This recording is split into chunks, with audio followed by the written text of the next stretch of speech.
Éternel notre Dieu, Seigneur Jésus, nous te disons merci pour ton amour et pour ta grâce.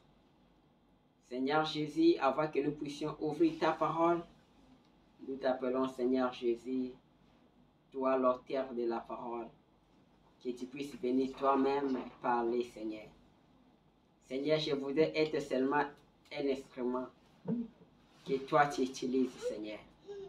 Je voudrais que tu m'écartes du chemin, Seigneur, afin que toi tu puisses parler à ton peuple. Moi-même, Seigneur Jésus-Christ, mon âme a besoin de toi. J'ai besoin d'écouter quelque chose qui va me donner la foi, Seigneur. Parce qu'il est dit dans ta parole que la foi vient de ce qu'on attend de la parole de Dieu. Seigneur, je t'abandonne ces moments. Je te consacre à ces moments et je chasse tout ce qui n'est pas de toi en ces lieux. La distraction et tout ce qui vient du ténèbre, je les chasse au nom de Jésus-Christ. Seigneur Jésus, sois avec nous, alors que nous allons lire cette portion des Écritures au nom de Jésus-Christ. Amen. Amen. Amen. Nous allons lire Job 19, 25. Il dit ceci: mais je sais que mon Rédempteur est vivant et qui s'élèvera le dernier sur la terre.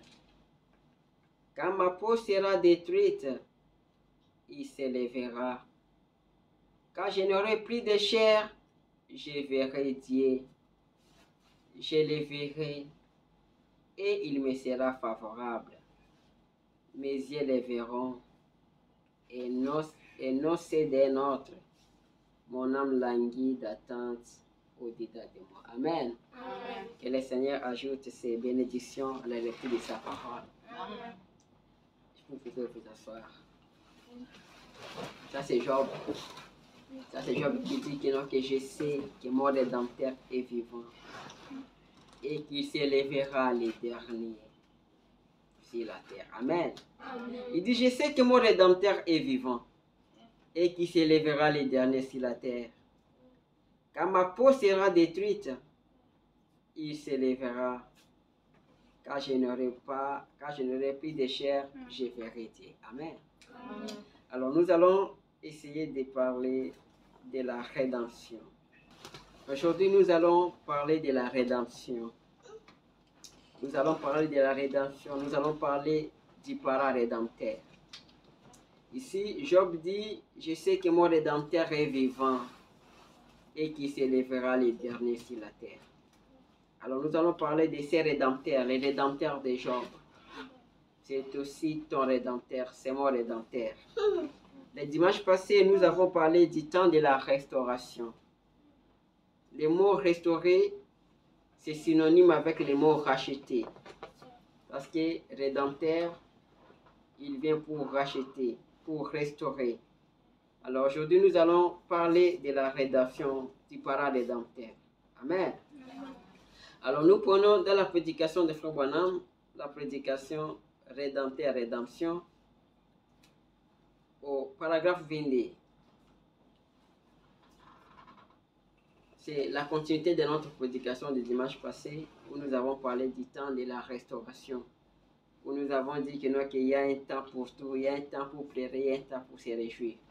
Et nous avons dit que maintenant, c'est le temps de se réjouir, c'est le temps de la joie, c'est le temps de la rédemption, c'est le temps que Dieu nous a restaurés. Amen.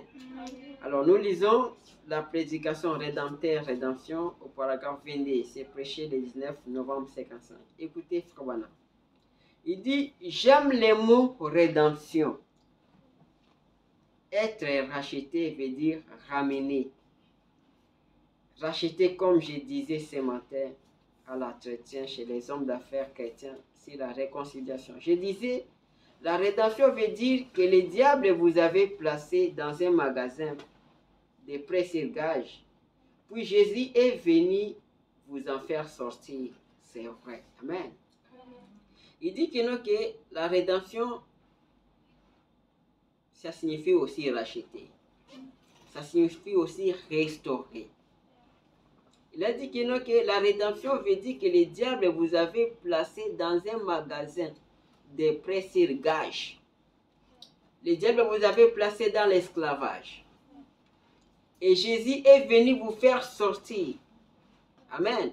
Il dit c'est ça la rédemption. Vous étiez esclaves, Jésus est venu vous restaurer. Il est venu vous racheter, vous ramener à votre position initiale. Amen. C'est ça racheter, c'est ça restaurer, ramener quelque chose à sa position initiale. Amen. Amen. Écoutez, frère Branham me dit, j'aime la nature. Et j'ai une fois vu une petite histoire d'un homme qui avait attrapé un corbeau au piège. Il l'avait lié pour effrayer les autres corbeaux et les éloigner.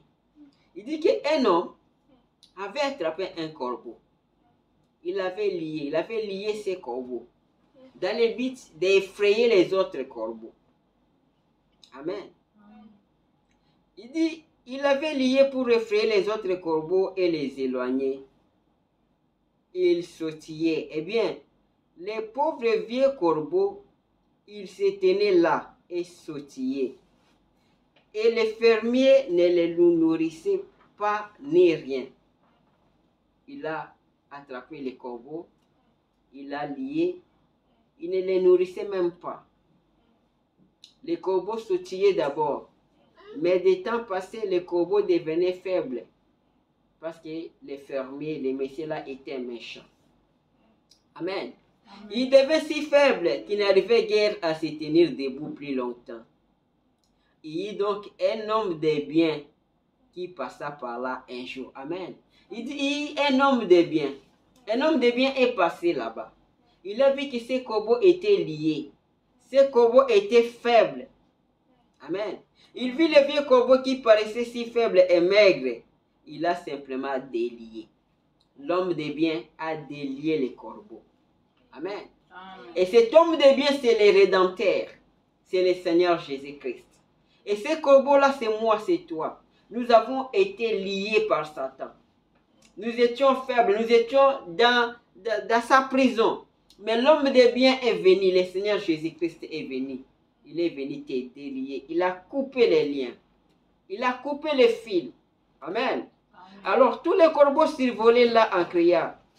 Allons Johnny Corbeau. L'hiver arrive. Allons vers les cides. Quitte cet enfoui qui arrive. Il a été déjà libéré. Mais il était ignorant. Johnny le corbeau. Mais les amis venaient lui dire, Johnny, on t'a déjà libéré. Jésus t'a déjà restauré. Quitte ces liens-là. Vole, viens vers chez nous. Mais, étant donné qu'il était longtemps sous les captifs de l'ennemi, Johnny est resté là. Ses amis disaient que non, que l'hiver arrive. Viens, tu es déjà libéré. On a déjà coupé la corde.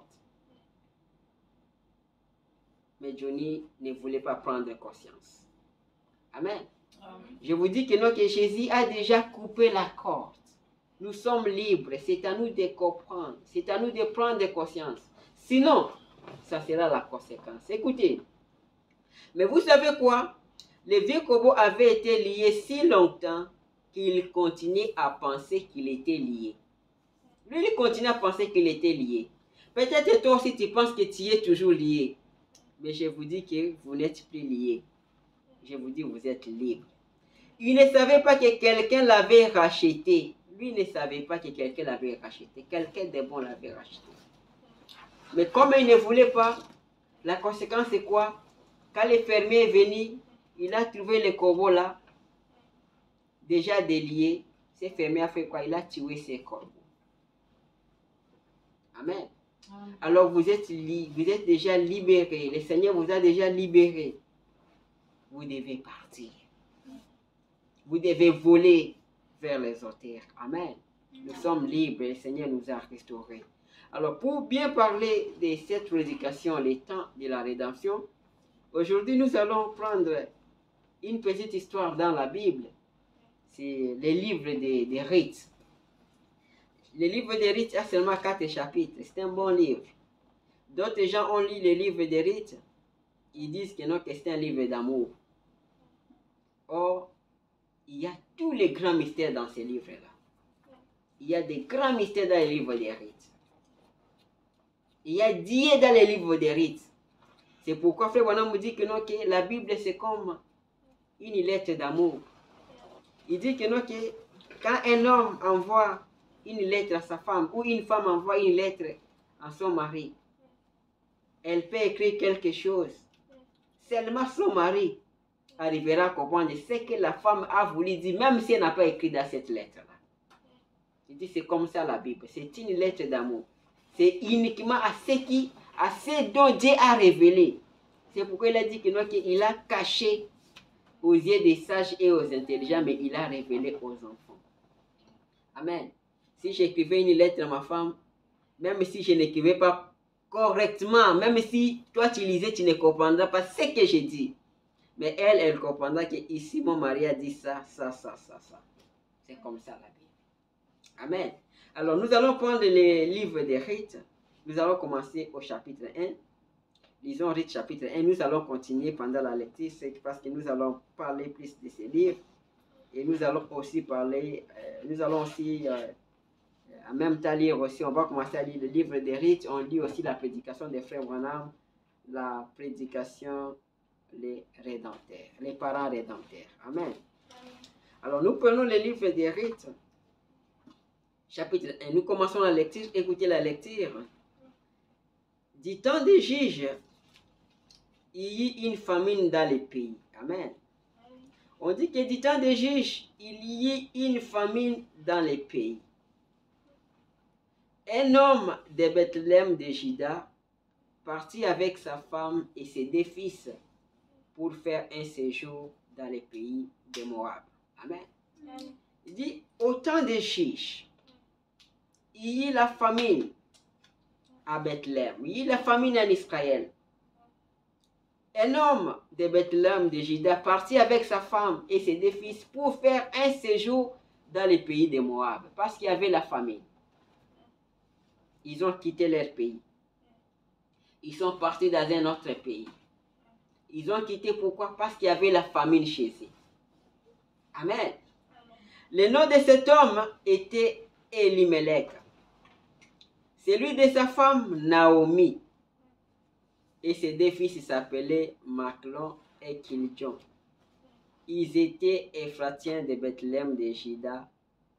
Arrivés au pays de Moab, ils y fixèrent leur demeure. Amen.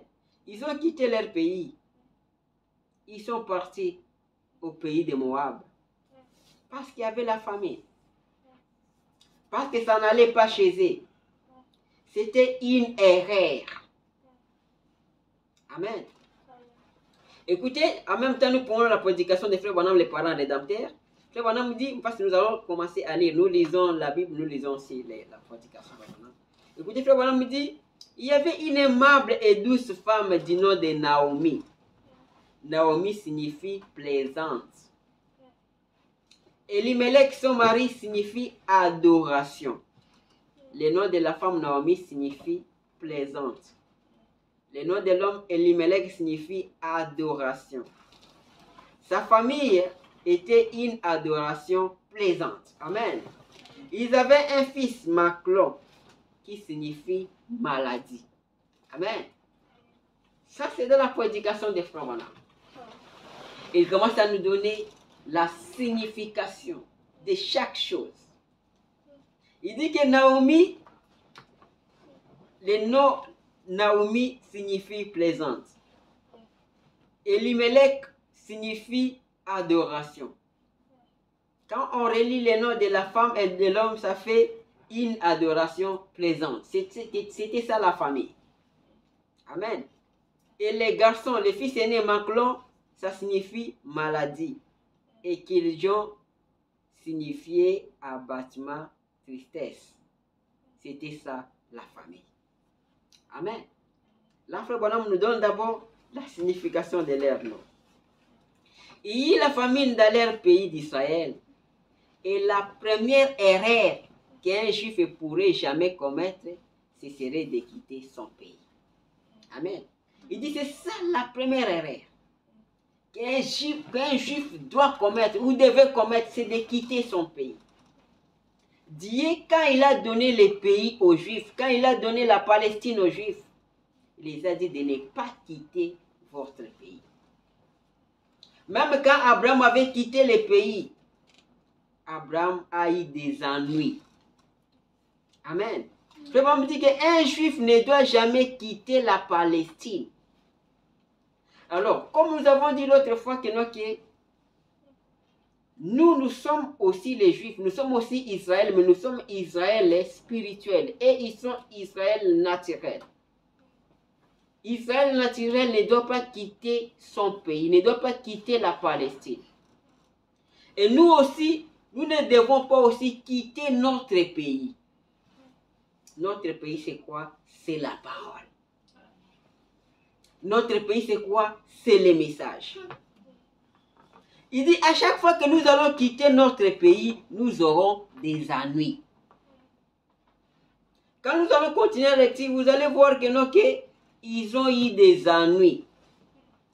Amen. Un chrétien, quand il quitte son territoire, quand il quitte son pays, il aura des ennuis. Amen. Écoutez, frère, voilà mon programme, c'est qu'il dit, tout comme un certain prédicateur que je connais et qui se présenta pour être maire de la ville. Et quand il le fit, il sortit du domaine de son ministère et s'entend les saisir. C'est comme aujourd'hui nous voyons. Même des prédicateurs deviennent des maires de la ville, deviennent des gouverneurs, deviennent des politiciens. Il dit, quand vous quittez votre domaine c'est de prêcher la parole. Et vous aurez des ennuis. Quand vous quittez votre pays qui est la parole, il dit que vous aurez des ennuis. Amen. Il dit un chrétien doit rester dans la parole. Amen. Amen.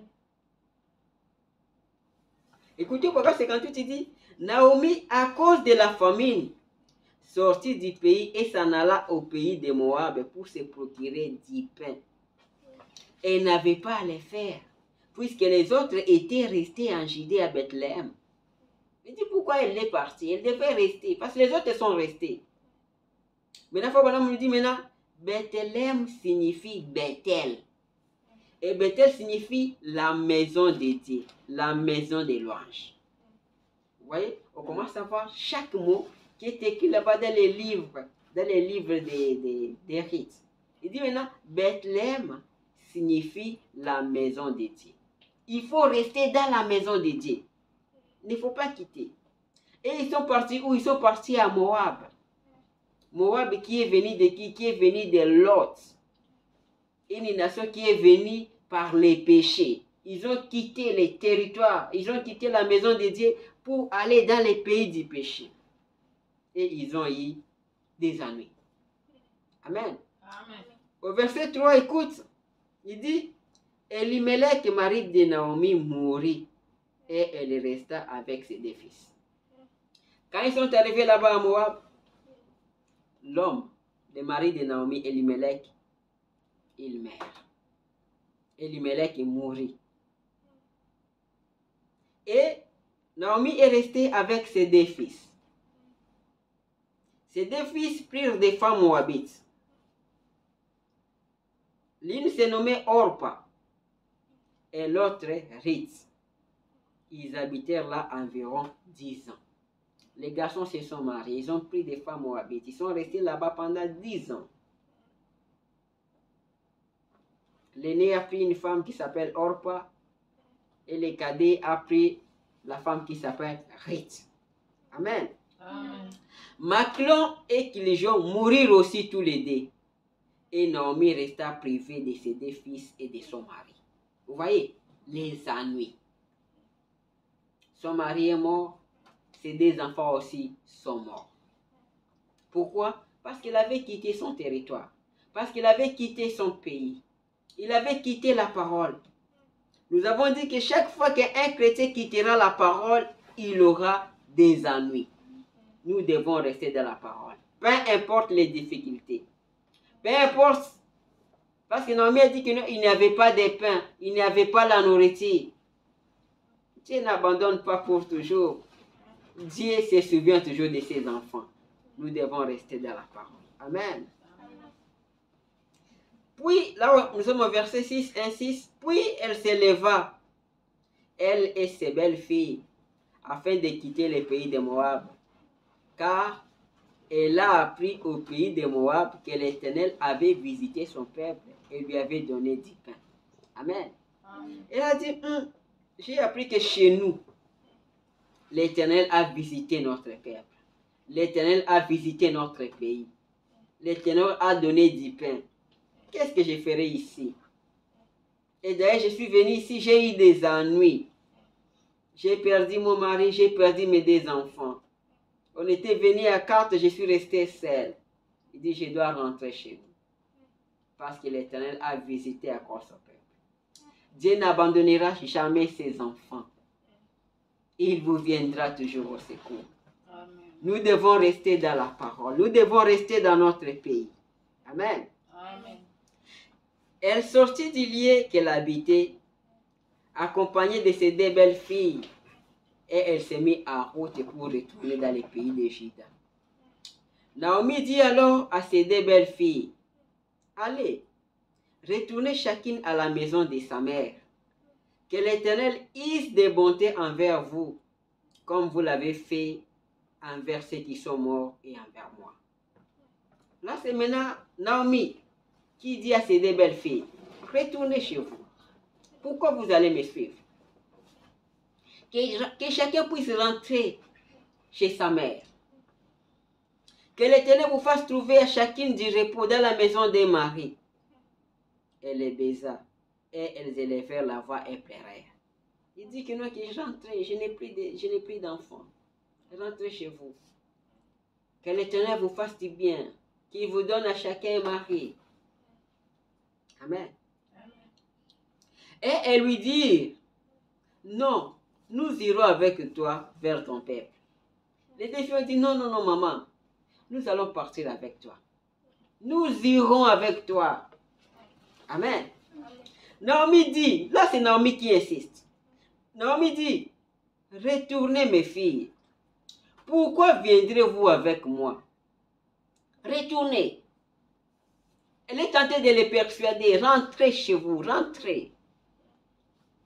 Et j'ai encore dans mon sein des fils qui puissent devenir vos maris. Et elle dit que je n'ai plus de fils. Retournez, pourquoi vous allez me suivre? À quoi bon de me suivre? Amen. C'est ce que Dieu fait parfois. Jésus avait dit aux disciples, les autres sont partis. Qu'est-ce que vous attendez ici? Partez, non? Vous aussi partez. C'est la même chose que Naomi fait ici. Naomi dit, allez, les autres sont partis, allez aussi. Jésus a dit, allez. Mais qu'avait dit Pierre? Pierre a dit, où irions-nous encore? Où irions-nous? Parce que c'est seulement à toi. Toi seul, tu as la parole de la vie. Amen. Amen. Jésus te dira, va. Non, non, va, va. Quelle sera ta réponse? Écoutez, verset 12. Retournez mes filles. Allez, je suis trop vieux pour me remarier. Et quand je dirai j'ai de l'espérance, quand cette nuit même je serai avec un mari et que j'enfanterai des fils, attendrez-vous pour cela? Qu'il ait grandi, refuserez-vous pour cela de vous marier? Non, mes filles, car à cause de vous, je suis dans une grande affliction de ce que la main de l'Éternel s'est étendue contre moi. Rentrez, mes filles. Parce que là-bas, c'était une coutume. Quand, par exemple, les grands frères mères, les petits frères vont prendre la femme de son grand frère pour donner la postérité, pour continuer, pour que les noms de son frère puissent continuer. Mais ici, Naomi dit que non, que je n'ai pas d'enfant, je suis déjà vieille.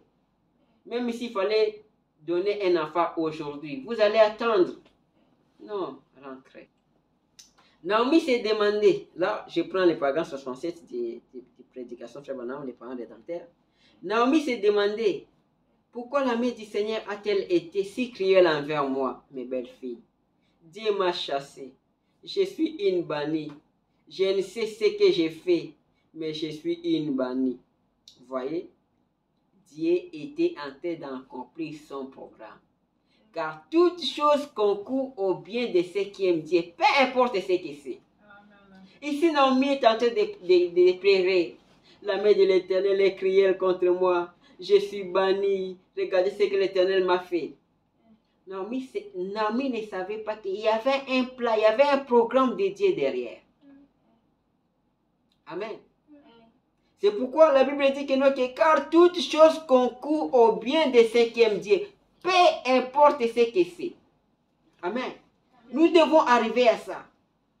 Comme nous avons dit l'autre fois que mon malheur ou mon bonheur vient de l'Éternel. Il y avait un plat derrière. Naomi est en train de pleurer. Elle dit, retournez auprès de vos mères et trouvez-y du repos. Vos maris sont morts et vous êtes de belles et jeunes femmes. Retournez, retournez d'où vous êtes venus et trouvez-vous du repos. Que Dieu use de bonté envers vous, comme vous avez été aimable envers ceux qui sont morts. Depuis la mort de vos maris, vous êtes restées vertueuses. Vous avez été aimable envers moi, une vieille veuve sans mari, et vous êtes restés à mes côtés. Retournez et que Dieu vous donne du repos dans votre maison. Elles pleurèrent. Amen. Au paragraphe 70, elle dit, je suis vieille et je ne peux plus avoir d'enfant. Et même si j'avais un mari et que j'enfantais un fils, quel bien cela ferait-il? Vous n'attendrez jamais cet enfant. C'était en fait la loi en ce jour-là, selon laquelle si un frère mourait et l'autre frère qui était célibataire devait prendre la femme de son frère pour élever le nom du frère défunt. Mais elle dit, vous ne les attendriez pas, ces enfants, et si retournez et retrouvez du repos dans la maison de vos pères, retournez auprès de vos mères. Amen. Là, elle est en train de persuader. Alors, au verset 14, écoutez. Et elles élevèrent la voix et pleurèrent encore. Orpa baisa sa belle-mère. Mérite s'attacha à elle. Amen. Quand Naomi a trop insisté, elle a insisté, Orpa a dit, ok, c'est bon. Merci belle-mère. Nous avons passé de bons moments. Ok, elle baisa sa belle-mère, elle dit que non, que moi je suis partie. Amen. Mais Ruth n'a pas fait ça. Amen. Écoutez ce que Frère Branham parle de Orpa, au paragraphe 71. Et Orpa est un type de l'église tiède, qui a une fois commencé, un type de l'église qui ne fera pas tous les trajets. Il dit c'est ça le type de Orpa. Quelqu'un qui a commencé, quelqu'un qui était à l'église. Quand Jésus a dit que non, que aujourd'hui vous allez manger ma chair et boire mon sang. Orpa dit que non, que ça c'est plus fort pour moi. Orpa est sorti, Orpa est rentré dans le monde. On dit que non, que Orpa est le type de l'église tiède qui a une fois commencé. Un type de l'église qui ne fera pas tous les trajets. Amen. Et Orpa est un type de l'église tiède qui a une fois commencé. Un type de l'église qui ne fera pas tous les trajets. Dit, ça semble raisonnable. Alors elle baisa sa belle-mère et elle retourna.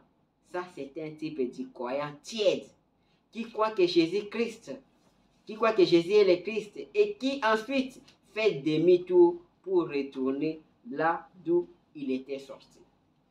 Il dit ça c'est un type d'un croyant tiède qui fait un demi-tour. Il a commencé, il a fait demi-tour. Amen. C'est ça le type de Orpa. C'est comme un chien qui retourne à sa vomissure. C'est ça le type de Orpa. Ce n'est pas un bon type. Un bon chrétien tient jusqu'au bout. Amen. Amen. Elle est donc retournée à ses dieux. On revient souvent à ses dieux du début. Avec nos yeux, on avait peut-être convoité de mauvaises choses.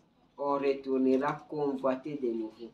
On avait peut-être comme des idoles la boisson, la fumée, les mensonges, les vols, toutes sortes d'idoles. Et alors, on fait sa confession, on est baptisé et ensuite on y retourne. Oh, que c'est triste. Il dit ça, c'est triste. On a commencé, on a trouvé, il y a quelques épreuves. Ça, c'était des épreuves, une épreuve. Elle dit non, ça c'est difficile, je rentre. Il dit que c'est triste. Ce n'est pas un bon signe. Amen. Là, nous continuons la lecture. Nous sommes au verset 15 de Ruth. Naomi dit à Ruth, voici ta belle-sœur est retournée vers son peuple et vers ses dieux. Retourne comme ta belle-sœur. Là, Naomi est en train de dire aussi à Ruth, Ruth, Orpa est rentrée. Toi aussi, va. Comme Jésus a dit aux disciples, les autres sont partis, les 70 sont partis, vous aussi allez. Écoutez la réponse de Ruth. Ruth répondit, ne me presse pas de te laisser, de retourner loin de toi. Où tu iras, j'irai. Où tu demeureras, je demeurerai. Ton peuple sera mon peuple et ton Dieu sera mon Dieu. Amen. Amen. Ça, c'est la réponse de Ruth. Elle a pris la décision. Elle dit, ne me presse pas. Ne me presse pas de retourner loin de toi. Où tu iras, j'irai. Où tu demeureras, je demeurerai. Ton peuple sera mon peuple et ton Dieu sera mon Dieu. Amen. C'est comme Pierre a dit, où irions-nous encore? Ruth dit, où tu mourras, je mourrai. Et j'y serai enterré. Que l'Éternel me traite dans toute sa rigueur, si autre chose que la mort vient à me séparer de toi. Amen. Écoutez cette décision qu'elle a prise. Elle a dit que l'Éternel me traite dans toute sa rigueur, si autre chose que la mort vient à me séparer de toi. Elle dit, je vais te suivre. Elle dit, jusqu'au bout, je vais te suivre. Dans les bons ou dans les mauvais jours, moi, je vais te suivre. Au paragraphe 78, 76, écoutez, l'homme dit, mais oh, comme j'aime cette petite Ruth, elle devait prendre une décision. Je devais prendre une décision. Vous devez prendre une décision. Vous ne passerez pas cette porte-ci ce matin sans avoir pris une décision quelconque.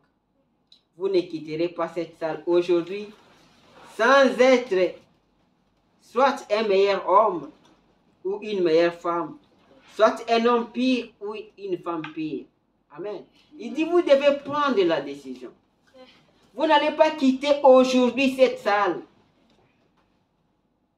Vous ne serez pas la même, vous ne quitterez pas la même personne.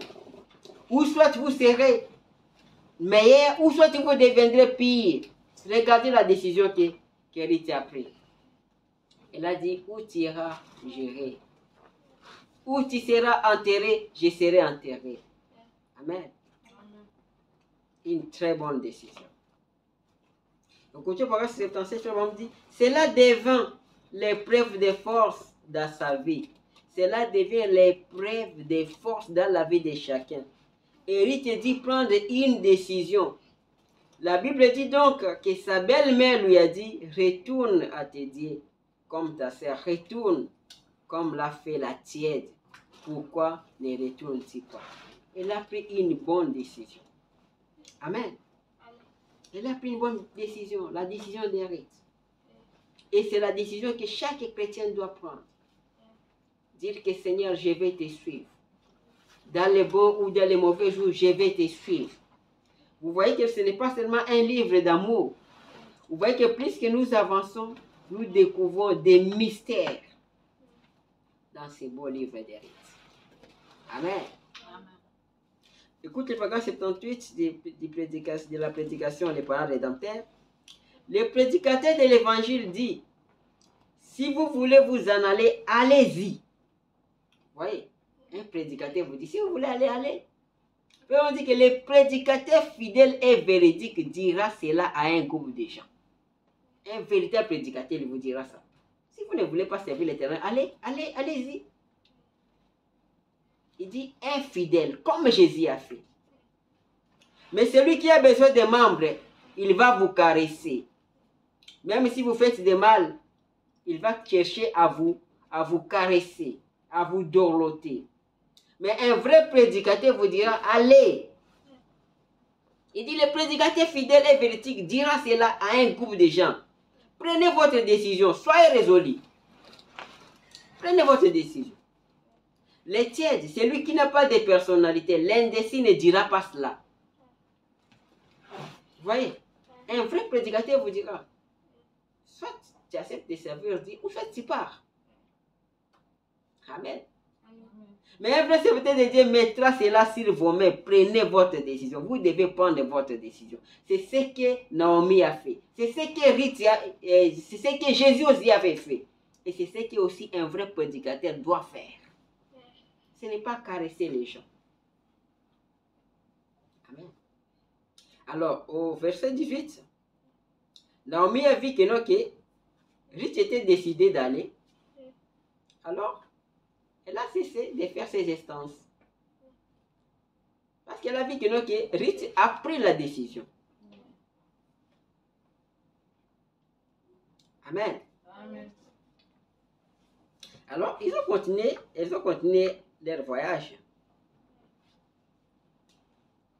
Alors, écoutez, paragraphe 81. Écoutez, il dit, elle a pris sa décision. Elle devait soit aller de l'avant, soit reculer. Nous sommes dans la même situation ce matin. Soit aller de l'avant, soit reculer. Ne reculons jamais. Amen. Allons de l'avant. Il dit, ne reculons jamais. Moi, je dis, dans la vie, il ne faut jamais reculer. Que ce soit du côté spirituel, que ce soit du côté naturel. Il ne faut jamais reculer. Comme on dit en anglais, never give up. Ne jamais abandonner. Il faut continuer. Et ils entraient dans la terre promise, dans les pays d'un peuple étranger. Ruth a accepté d'aller dans ces pays étrangers. Nous, qui nous sommes dans un pays étranger, nous savons comment un étranger est traité. Vous avez beaucoup de difficultés. On vous traite avec un mépris. Et parfois, vous n'écoutez même pas leur langue. On peut directement vous distinguer que ça, c'est un étranger. Voilà les pays que Ruth a accepté d'aller. Amen. Amen. Au verset 19, il dit, elles firent ensemble le voyage jusqu'à leur arrivée à Bethléem. Et lorsqu'elles entraient dans Bethléem, toute la ville fut émue à cause d'elles. Et les femmes disaient, est-ce là Naomi? Amen. Ils sont arrivés. Paragraphe 90 de la prédication, les paroles rédempteurs. Écoutez, frère, l'homme dit, Ruth est un type de croyant. Amen. Il dit que Ruth est le type de croyant. Des véritables croyants. Qu'est-ce que les croyants? Quand il ou elle sort du monde et se joint aux croyants chrétiens, cette femme qui fumait, buvait, jouait aux cartes dans les clubs et ainsi de suite, et qui portait toutes sortes d'habits fantaisistes, comme une sorte d'oiseau rare, est maintenant changée et elle a pris la décision de marcher avec Dieu. Vous voyez que ce voyage que Ruth a fait, c'est ça la conversion. Les Moab est aussi le type du monde. Israël est le type de l'église. Et là, c'était de quitter le monde pour entrer dans l'église. Elle qui buvait, elle qui jouait aux cartes, elle qui avait une mauvaise vie, maintenant elle entre. Amen. Ruth est un type de croyant. Amen. Type de croyant. Elle était dans le monde. Moab typifie le monde.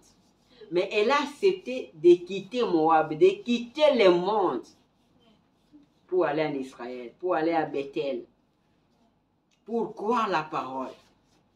Mais elle se retrouve maintenant là-bas. Elle est différente.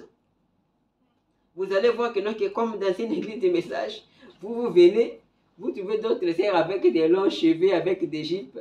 Mais vous êtes un peu différente. Vous êtes un peu différent. C'est ce que Ruth avait accepté. Elle avait pris une décision. Elle est le type du croyant. Amen. Et maintenant, elle a pris la décision de marcher avec Dieu. Elle se joint maintenant à un peuple qui ne croit pas en ce genre de choses. Maintenant, elle se joint à un peuple qui ne croit pas à la vie dont elle menait avant. C'est comme ça un chrétien. Vous vous retrouvez avec des chrétiens maintenant. Elle est une étrangère. Elle doit marcher comme un pèlerin. Elle ne connaît pas leurs coutumes. Celui-ci sont entièrement étrangères. Elle ne sait pas comment agir. Et c'est ce qu'Érit a dit faire. C'est ce que vous devez faire. C'est ce que je dois faire. Amen. C'est comme ça. Quand vous entrez à l'église, quand vous quittez le monde, vous trouvez les gens différents. Des choses différentes de ce que vous faisiez. Je me souviens de mes amis quand j'avais créé. De Thierry et consorts. Amen. Quand j'ai reçu Christ, écoutez frère Bonhomme, paragraphe 83 dit, quand j'ai reçu Christ, j'ai été chassé de chez moi. Quand j'ai reçu Christ, mes copains, mes copines, tout le monde m'a rejeté. Amen. Vous ne devez pas croire la parole et garder les mêmes amis. Jamais. Vous ne pouvez pas croire la parole et garder les mêmes habitudes. Jamais. Frère Bonhomme me dit ici que tous mes amis, mes copains, tout, ils m'ont chassé. Moi, j'ai changé des amis. J'ai remarqué ça. Amen. Il dit, je me suis joint à un groupe de braves gens qui avaient le Saint-Esprit, qui croyaient en Dieu et les servaient. Les filles qui étaient dans cette église étaient différentes des filles avec lesquelles je sortais. Leur apparence était différente. Elles agissaient différemment. Elles étaient étranges et je les craignais. C'était des gens différents. Vous voyez, c'est comme ça quand vous croyez, quand vous entrez dans l'église, vous venez du monde, vous trouvez des gens différents, des filles différentes, des hommes différents, très étranges. C'est ce que Ruth a dit retrouver là où elle est partie. Elle était une étrangère. Amen. C'est ce que Ruth a dit faire. Elle dit passer des siens à un autre peuple. Elle était convertie. Vous voyez, je vous ai dit que ce voyage-là, c'est ça la conversion. Elle était convertie. Elle a pris une décision. Et vous prenez une décision. Vous devez donc faire votre choix. Voulez-vous retourner aux choses du monde ou voulez-vous continuer avec Dieu? Il faut prendre votre décision. Ne soyez pas comme Orpa.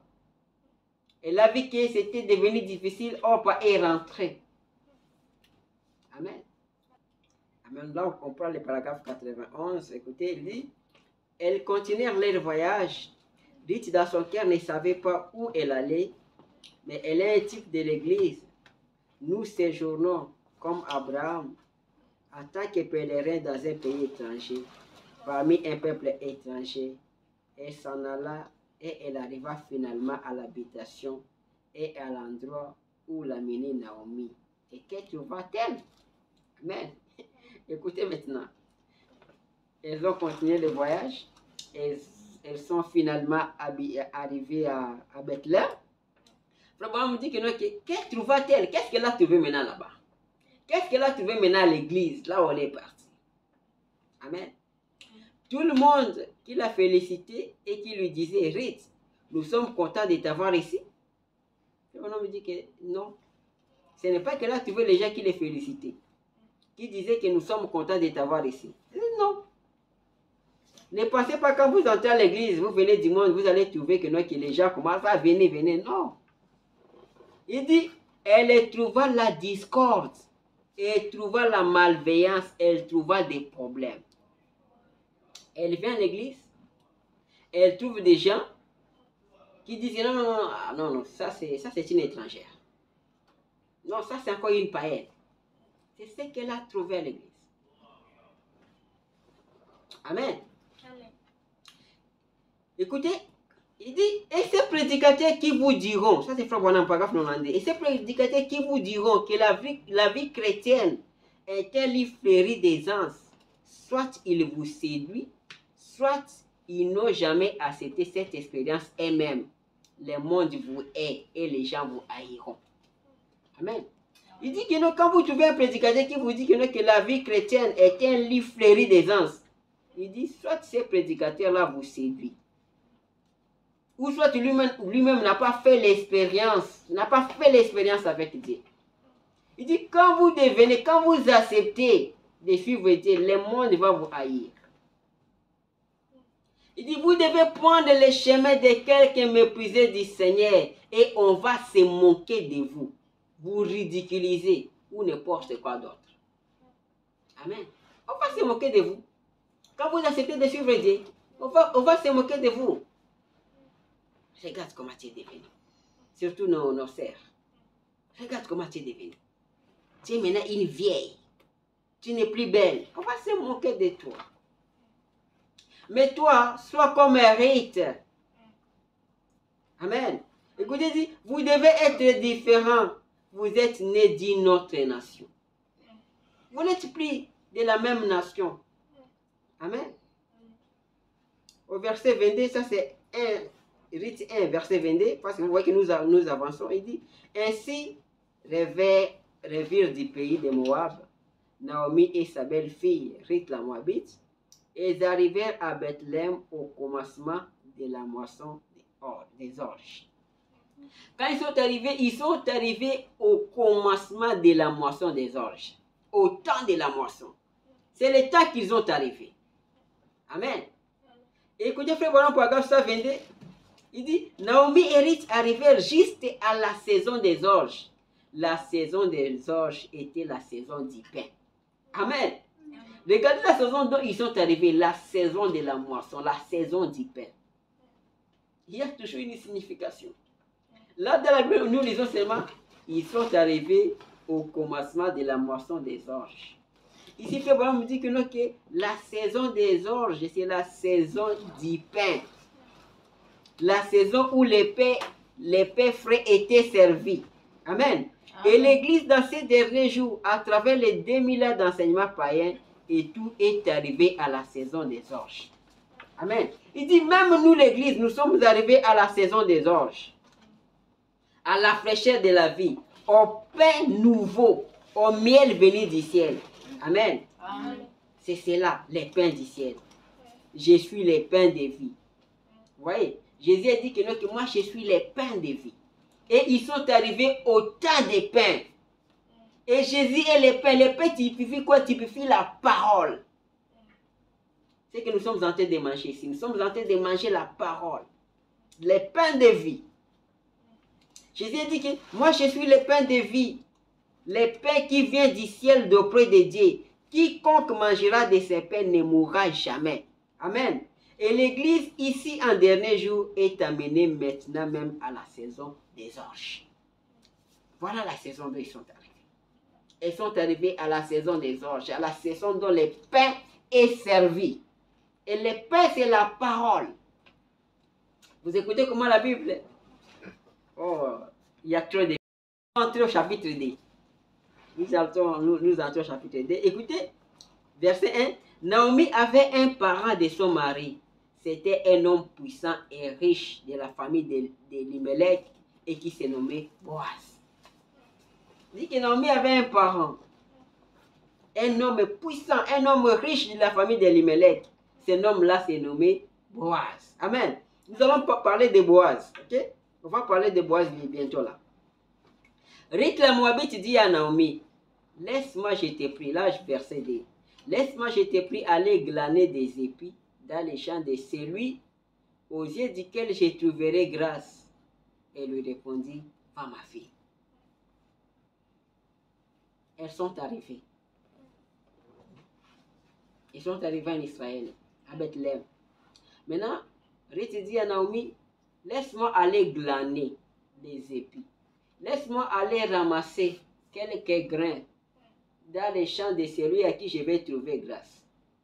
Parce que là-bas, quand il les récolte, il y a d'autres personnes qui ramassent des grains. Et là, Rite dit, maman, laisse-moi aller ramasser, parce que nous avons besoin de pain, nous avons besoin de la nourriture. Laisse-moi aller ramasser au champ de qui je vais trouver grâce. Elle alla glaner dans un champ derrière les moissonneurs. Et il se trouva par hasard que la pièce de terre appartenait à Boaz, qui était dans la famille d'Elimelech. Amen. Rite est allé glaner, est allé ramasser la nourriture. Est allé ramasser des grains des petits grains. Peut-être toute la journée, elle peut ramasser seulement un gobelet. Mais elle s'est trouvée par hasard dans les champs de Boaz. Et Boaz était de la famille d'Elimelech. Elimelech est le mari de Naomi. Voilà comment Dieu conduit la chose. Il y a beaucoup de champs. Naomi n'avait pas dit que va glaner dans les champs de Boaz. Non. Elle est seulement sortie. Peut-être que les champs se trouvaient à 10 km de la ville. Mais elle est allée glaner par hasard dans les champs de Boaz. Au Boaz qui était aussi parent d'Elimelech. C'est là où elle est allée glaner. Amen. Dieu conduit les pas de ses enfants. Amen. Écoutez paragraphe 100 de la prédication de Frère Branham. Eh bien, observez maintenant, pendant que nous continuons, nous voyons qu'il rencontre des déceptions. N'est-ce pas là où vous vous trouvez quand vous recevez le Saint-Esprit? Certainement, moi aussi, on se moque de vous et tout. Il dit, quand vous devenez chrétien, vous allez rencontrer des déceptions. Vous allez rencontrer des difficultés. Amen. Ensuite, remarquez, elle n'avait pas la vie facile. Frère, vous me dites qu'elle n'avait pas la vie facile. Et après être devenu chrétien, c'est difficile. Parce que d'une vie de gaieté et de plaisir mondain, vous devez vous adapter à une vie de consécration à Dieu. Vous devez vous réadapter de ces côtés-ci. Et la vie chrétienne n'est pas facile. Vous voyez comment nous on prie ici chaque jour. Vous priez, vous lisez, vous vous concentrez. Que la vie n'était pas facile quand on devait chrétien. Ne pensez pas que quand on devait chrétien, tout devait facile. Non, ce n'est pas ça. Regardez Ruth. Ruth a dit s'adapter en passant des pays d'abondance. Elle vient d'un pays d'abondance où tout était empreint de respect à un peuple manqueur. Elle arrive maintenant, elle se retrouve devant un peuple manqueur. On se moque d'elle. D'autres disent que, non, que cette fille-là, elle est une sorcière. Parce que son mari est décédé. Regardez. Naomi était partie là-bas, elle était bien, elle est rentrée pauvre et sans rien. On se moque d'elle. Je vous dis, à un peuple manqué qui se riait d'elle. À un pays où elle glanait au champ pour pouvoir manger. Elle est arrivée à un pays, elle a quitté son pays où il y avait la nourriture, où il y avait l'abondance. Mais là, quand il arrive à l'église, quand il arrive à Bethléem, et elle commence à glaner, elle commence à ramasser pour manger. C'est ça la vie chrétienne. Amen.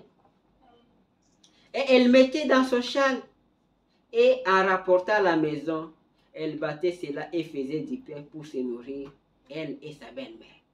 C'est ça la vie dont elle menait maintenant. Amen.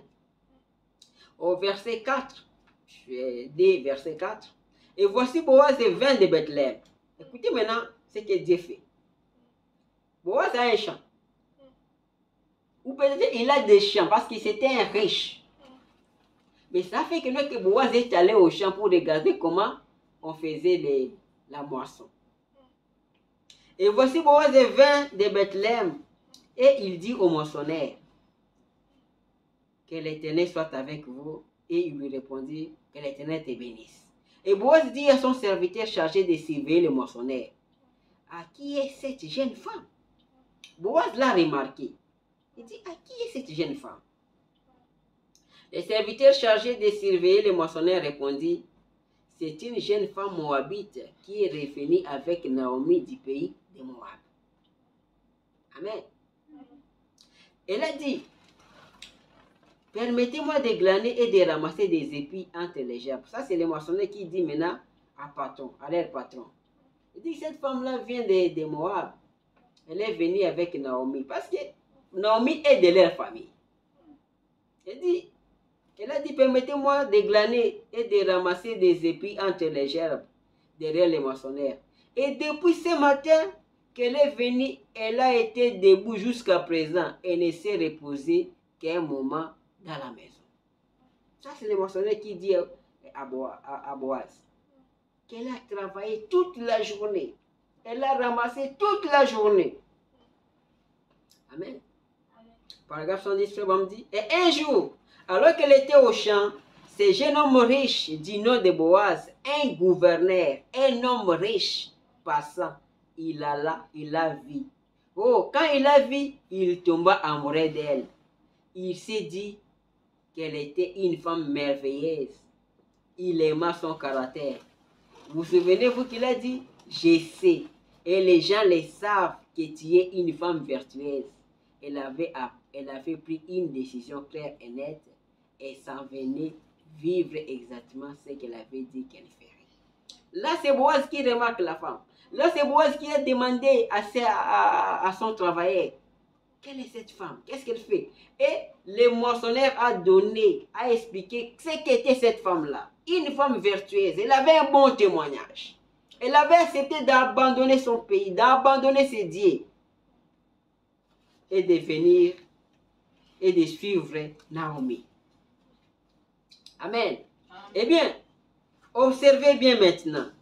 Quand il te dit, plutôt quand Naomi a dit arrête, elle a dit, eh bien, il est notre parent.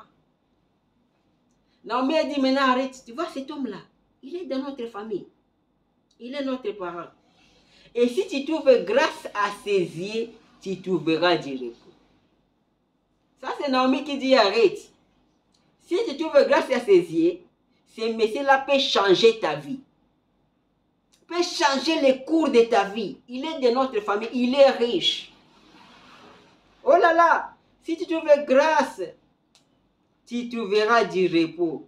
Boaz représentait Christ, l'homme riche. Amen. Vraiment, dit que Boaz représente Christ et Jésus.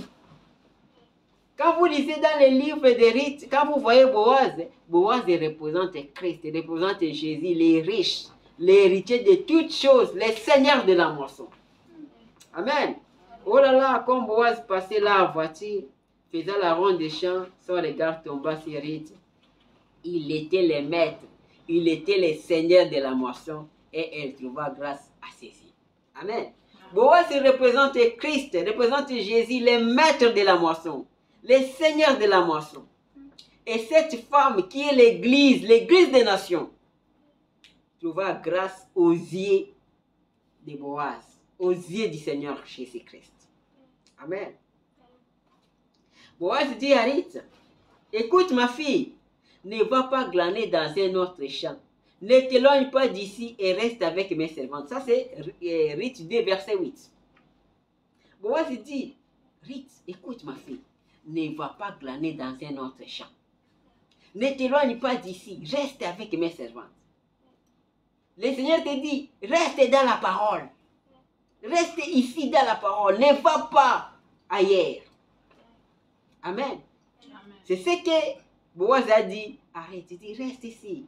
Écoutez, frère, j'aime cela. Ne va pas d'une mission à une autre. Ça, c'est par exemple 134 prédications, les poids rédemptés. Frère, me dit, j'aime cela. Ne va pas d'une mission à une autre. Reste ici même dans mon champ. Reste avec les miens. Il aimait. Reste ici avec moi. Ne va pas courir d'un endroit à un autre. Reste ici. C'est ce que le Seigneur te dit. Il te dit, reste ici. Reste dans mon champ. Reste dans la parole. Amen. Paragraphe 135, écoutez, frère, on dit, si vous croyez le message, accrochez-vous-y. Voyez, quel que soit le prix, restez juste avec cela. Amen. Accrochez-vous. Si vous croyez le message, accrochez-vous-y. Voyez, quel que soit le prix, restez juste avec cela. Continuez. Amen. Si cela veut dire sacrifier ceci, si cela ou autre chose, et que je dois cesser de boire, de voler, de mentir, je vais rester juste avec ceci. Amen. Si vous croyez le message, quel que soit le prix. J'ai toujours dit ça. J'ai toujours dit que non, que moi, je peux quitter les églises, je peux quitter les hommes, mais je ne quitterai jamais les messages. Je ne quitterai jamais la parole.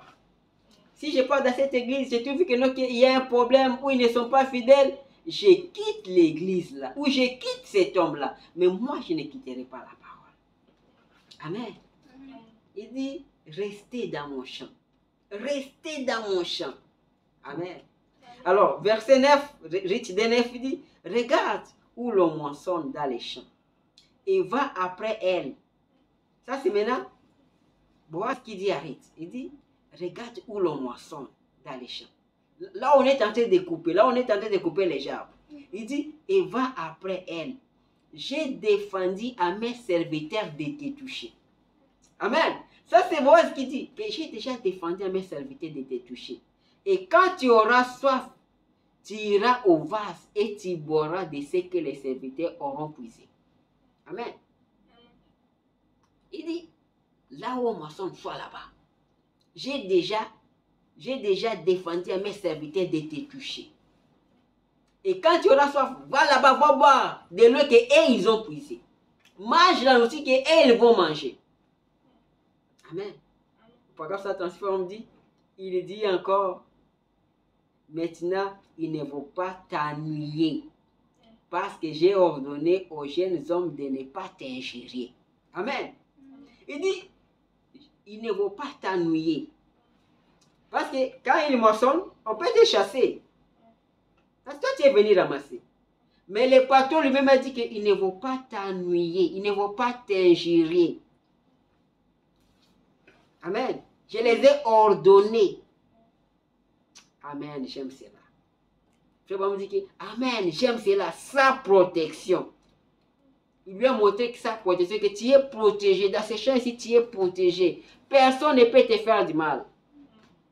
Quand nous sommes dans les champs du Seigneur, personne ne peut nous faire du mal parce que nous sommes protégés, nous sommes fortifiés. Le nom de l'Éternel est une tour forte que les justes s'y réfugient. Là, vous êtes en sécurité. Amen. C'est lui le Seigneur de la moisson. Il dit ici, vous êtes protégés. Personne ne peut t'ennuyer. Personne ne peut te déranger. Personne ne peut t'injurier. Amen. Je me dis, paragraphe 137 dit, prenez bien garde, ne touchez pas à mes oins. Ne faites pas du mal à mes prophètes, n'est-ce pas vrai?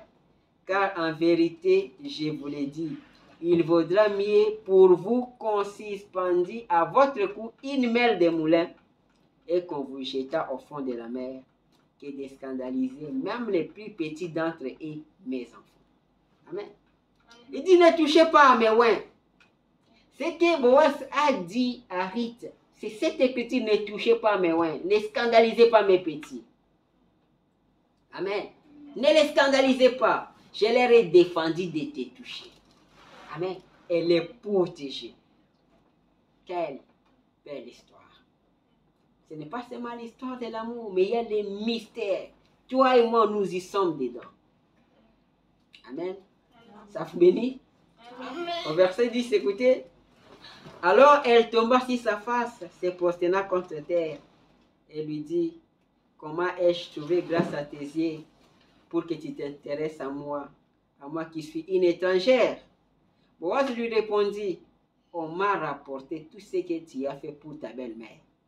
Depuis la mort de ton mari, et comment tu as quitté ton père et ta mère, et le pays de ta naissance, pour aller vers un peuple que tu ne connaissais point auparavant. Boaz dit, on m'a tout rapporté de toi. Et Boaz continue, dit, que l'Éternel, là ça c'est verset 12, que l'Éternel te rende ce que tu as fait, et que ta récompense soit entière de la part de l'Éternel, le Dieu d'Israël, sous les ailes duquel tu es venu te réfugier. Amen. Sous les ailes duquel tu es venu te réfugier. Le nom de l'Éternel est une tour forte dont les justes se réfugient. Amen.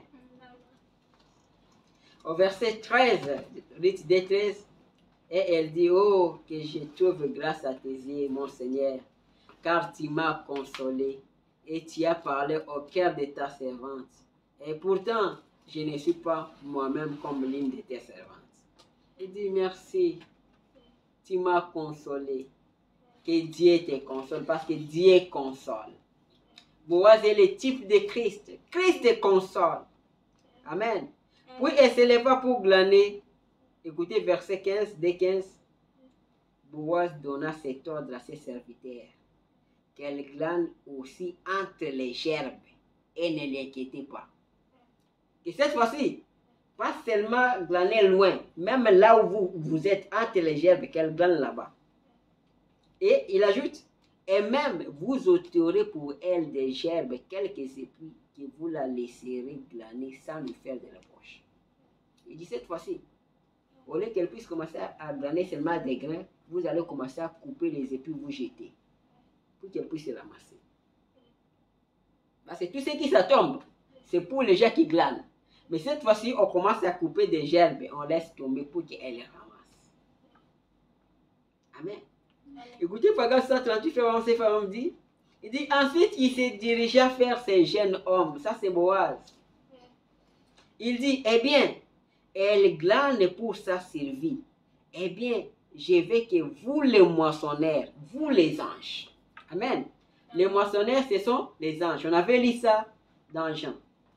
Où Jésus dit que, non, que les moissonneurs, ce sont les anges. Il dit, je veux que vous les moissonneurs, vous les anges, c'est ce qu'ils sont dans d'autres termes. Il dit, je veux que vous les anges, vous les moissonneurs, de temps en temps, vous en laissez tomber une poignée expressement. Amen.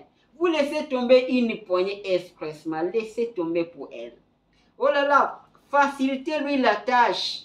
Mais de temps en temps, laissez-la attendre un bon message. Amen. C'est ce que le Seigneur fait. Il envoie les moissonneurs, les anges, pour nous faciliter la vie, pour nous faciliter la tâche. Que la bonne puissance du Saint-Esprit la couvre de temps à autre pour lui rappeler que je suis toujours là. Amen. C'est ce que le Seigneur fait. Il envoie ses anges pour te faciliter la tâche, pour que tu attendes un bon message, pour que la bonne puissance du Saint-Esprit puisse te couvrir de temps à autre. Et pour savoir que le Seigneur est toujours là. Il est le consolateur. Il est avec toi. Il dit, laissez tomber expressement quelques poignées. Amen. Laissez tomber pour elle. Accomplissant à elle une guérison quelconque, démontrant un miracle ou un prodige quelconque, afin qu'elle sache que je suis au milieu d'elle. C'est cela. C'est ce que le Seigneur fait. Amen. Amen. C'est ce que le Seigneur fait. Il dit aux moissonneurs, il dit aux anges, fais-lui du bien. Que le Seigneur te fasse du bien. Amen. Que le Seigneur vous fasse le bien, qu'il envoie ses anges, qu'il puisse vous faciliter la vie. Amen. Amen. Parce que cette parole est la vérité. Nous ne lisons pas un livre d'histoire, mais nous lisons un Dieu qui est vivant. Et moi je crois que quand nous lisons ces choses, ce Dieu-là est capable de faire ce qu'il a fait pour Ritz, de faire aussi pour nous. D'envoyer les moissonneurs, d'envoyer les anges pour nous faciliter la vie. Amen. Dieu doit nous faciliter la vie. Amen. Amen. Maintenant, écoutez ce jour-là. Quand elle est rentrée à la maison, au lieu de venir peut-être avec un gobelet, elle est venue ce jour-là avec un sac peut-être, ou deux sacs. Elle est venue avec une grande quantité. Parce que Dieu l'a facilité la vie. Oh Seigneur Jésus, cette parole est la vérité. Là, nous sommes au verset 19. Écoutez, sa belle-mère lui dit, où tu as glané aujourd'hui et où as-tu travaillé? Parce qu'aujourd'hui, maintenant, c'est différent. Quand la femme est partie glaner, les patrons n'étaient pas là.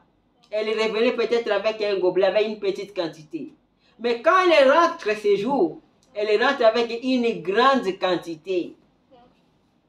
Sa belle-mère lui dit, où as-tu glané aujourd'hui? Où as-tu travaillé aujourd'hui? Où tu as trouvé ça?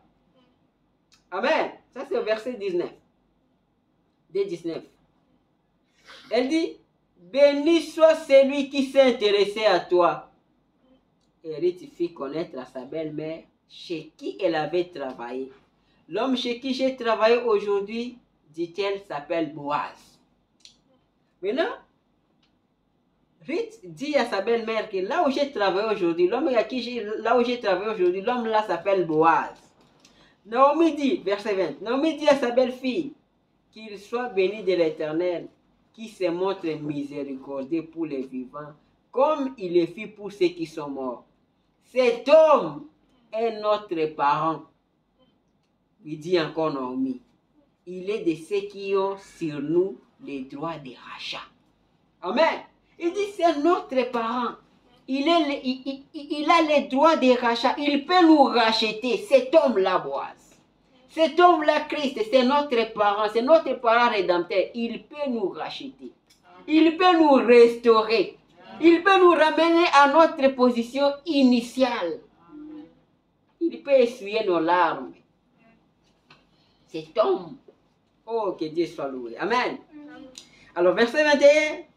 Ruth la Moabite ajouta, il m'a dit aussi, reste avec mes serviteurs jusqu'à ce qu'ils aient achevé toute ma moisson. Et Naomi dit à Ruth, à sa belle-fille, il est bon, ma fille, que tu sortes avec ses servantes et qu'on ne te rencontre pas dans un autre champ. Ma fille, ne va pas dans un autre champ. Ne va pas chez un autre Dieu. Reste là. Amen. Là, maintenant, on entre au chapitre 3. Vous voyez, nous avons terminé le chapitre 2, nous sommes au chapitre 3. Nous allons terminer. Naomi, sa belle-mère, lui dit, ma fille, je voudrais assurer ton repos afin que tu fasses heureuse. Naomi dit que ma fille, moi, je voudrais assurer ton repos. Je vais te montrer les chemins. Parce que Naomi aussi, elle est le type aussi de l'église. L'église est juive. Il dit, moi, je vais te montrer ce que tu dois faire. Et maintenant, verset 3D, et maintenant, Boaz, avec les servantes desquelles tu as été, n'est-il pas notre parent? Voici, ils doivent vanner cette nuit les orges qui sont à l'air. Naomi commence à donner des conseils. Arrête. Il dit, lave-toi et oins-toi, puis remets tes habits et descends à l'air. Tu ne te feras pas connaître à lui jusqu'à ce qu'il ait achevé de manger et de boire. Il dit, lave-toi, mets ton parfum, habille-toi bien. Ce n'est pas les mamans d'aujourd'hui qui te dira que porte les habits sexy pour séduire ces papas-là. Non, elle a dit, oins-toi, habille-toi bien, remets tes habits. Amen.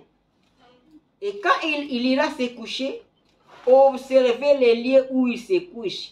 Ensuite, va, découvre ses pieds et couche-toi. Il te dira lui-même ce que tu auras à faire. Il dit, va là-bas, habille-toi bien.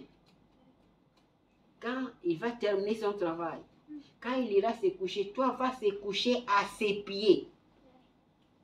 Laisse-lui d'abord dormir. Mais cherche seulement les lieux où il se couche, où il dort. Toi, va là-bas, couche-toi à ses pieds. Il y a une signification à ça. Amen. Écoutez, frère Bonhomme, le paragraphe 125, la prédication des parents rédempteurs. Écoutez, on nous dit, de nos jours, elles ne veulent pas se couvrir. Aujourd'hui, les femmes d'aujourd'hui ne veulent pas se couvrir. Couvrez-vous, descends là, car ils vannent l'orge. Et puis, identifiez les lieux où ils se couchent. L'avez-vous fait? Amen. Nous avons dit que Boaz typifie Christ. Il faut identifier les lieux où Christ se couche. Quel est le lieu? C'est le calvaire. C'est Golgotha. Amen. Il y a plusieurs années, j'ai gravé dans mon cœur les lieux où il donna sa vie afin de pouvoir me prendre. Identifier les lieux où il se couche. Identifier les lieux où il s'est couché. Et c'est ce que tout croyant devrait faire. Considérez ce qu'il avait fait pour vous, les calvaires. Amen. Les lieux là, frère Bonhomme me dit que les lieux là où les pieds, ça typifie les calvaires. Nous devons se souvenir. Nous devons considérer ce qu'il a fait pour nous au calvaire. C'est ces lieux-là que nous devons aller. C'est ces lieux-là que nous devons nous coucher à côté de lui, au calvaire, à ses pieds. Amen. Paragraphe 26, écoutez. Elle dit, observe les lieux où il se couche. Et quand il se couchera pour dormir, pour se reposer, va te coucher à ses pieds. Mon homme dit, pas à sa tête, à ses pieds. Indigne. Tu es indigne. Je suis indigne, pas à sa tête, à ses pieds.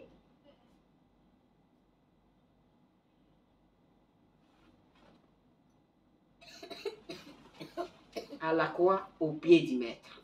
Nous chantons ça, non? À la croix, au pied du maître. Au pied du maître, allez à ses pieds. Je suis indigne. Et prends la couverture dont il s'est couvert et étends-la sur toi. Voyez-vous cela? Prends sa couverture. Sa couverture, c'est quoi? Le Saint-Esprit. Toi aussi, étends-toi, couvre-toi avec sa couverture. Amen. Observez les lieux où il s'est tenu, au calvaire, les lieux où il s'est couché, au tombeau, à Gethsemane. Observez et rampe jusqu'à ce que ses pieds. Et couche-toi là et mère de toi-même. Couvre-toi de son aile. Son aile, c'est le Saint-Esprit. Sa couverture, c'est le Saint-Esprit. Amen. Chapitre 3, verset 5, Naomi dit, et lui répondit, je ferai tout ce que tu as dit. Amen. Naomi dit, je ferai tout ce que tu as dit. Amen. C'est ce que l'Église doit dire, c'est ce qu'un croyant doit dire. Tout ce que la parole dit, je vais le faire. Paragraphe 123, on me dit, oh, quelle ferme décision pour un croyant. Je ferai ce que dit la Bible. Si elle dit, répands-toi et sois baptisé au nom de Jésus-Christ, je le ferai. Ruth dit, je ferai ce que tu as dit. Je ferai ce que dit la Bible. Tout ce que la Bible me dit, je le ferai. Si elle me dit, répands-toi, je vais me repentir. Si elle dit, d'aller partout le monde et de prêcher l'évangile, je le ferai. Amen. Tout ce qu'elle dit, que Jésus-Christ est le même hier et pour toujours, tout ce qu'elle me dit, elle me dira de faire, je le ferai. Amen. Voyez, l'Église recevant ses ordres de la part de la parole et se couche là-bas. Amen. C'est ce que nous devons faire. Papa me dit que non, c'était une honte pour une femme d'aller se coucher au pied d'un homme. Mais ce que vous vous dites, c'est que c'était une honte. Hein? C'était ce que l'Église devrait faire. Amen. Écoutez, paragraphe 129, les parents rédacteurs From dit, maintenant souvenez-vous que c'était une honte pour cette jeune veuve de rester couchée à côté de cet homme à ses pieds. Une honte aux yeux du monde extérieur. Oh, pouvez-vous les supporter? Voilà. Ça 30 dit, regardez, c'est cela. La jeune femme, le jeune homme, les vieux ou les jeunes, il lui est demandé de se séparer du monde et de venir dans un lieu, un royaume du Saint-Esprit, ce qui est déshonorant aux yeux du monde. Aux yeux du monde, c'est déshonorant. Quand on vous dit séparez-vous du monde, venez au calvaire. Amen. C'est déshonorant aux yeux du monde, mais c'est ce que toi les croyants, toi les chrétiens, tu dois faire. Dans leur cœur, ils savent de quoi il s'agit pour tout cela. Mais pour le monde, ils sont considérés comme des fanatiques. Pour le monde, vous êtes des fanatiques. Comme nous ici, nous sommes des fanatiques. Pour le monde. Quand les gens vont venir ici, nous trouvent ici, en train de prier, en train de prêcher, de faire ce que ils sont des fanatiques. Mais pour nous, c'est notre vie. C'est une question de vie ou de mort pour nous. C'est la voie que nous devons suivre. Amen. Ils sont considérés comme des exaltés ou quelque chose du genre. Un homme honteux. Mais il est demandé à l'Église de les faire. Voulez-vous identifier ces lieux et vous coucher? Laissez le monde vous traiter de ce qu'il veut. Vous devez identifier cela. Vous devez vous coucher au pied du Sauveur. Amen. Alors là, nous prenons les versets 8. Nous prenons les versets 8, 3, 8. Au milieu de la nuit, cet homme eut une frayeur. Il se pencha et voici une femme était couchée à ses pieds. Au milieu de la nuit, Boaz se réveilla, trouva qu'il y avait une femme couchée à ses pieds. Amen. Par contre, ça, c'est quand des parents rédempteurs. Des frères me dit, eh bien, elle a pris la couverture, le Saint-Esprit. Voyez la couverture de Boaz. Ruth s'est aussi couvert avec cette couverture. Frère Branham dit que cette couverture-là typifie le Saint-Esprit. Amen.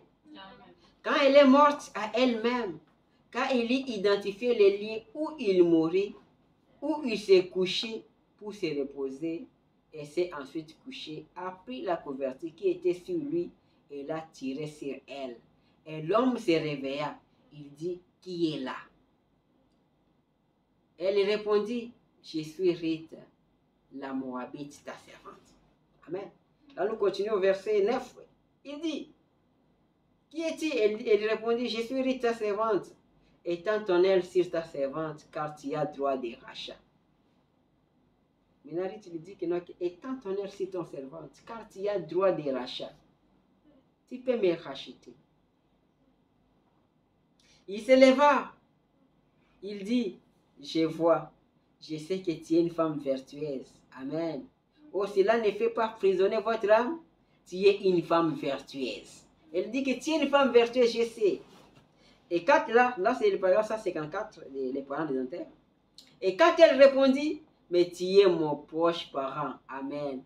Tu es mon proche parent. Tu peux faire quelque chose pour moi. Tu peux m'amener au repos. Rite avait besoin du repos, avait besoin du rachat. C'est ce que nous avons besoin.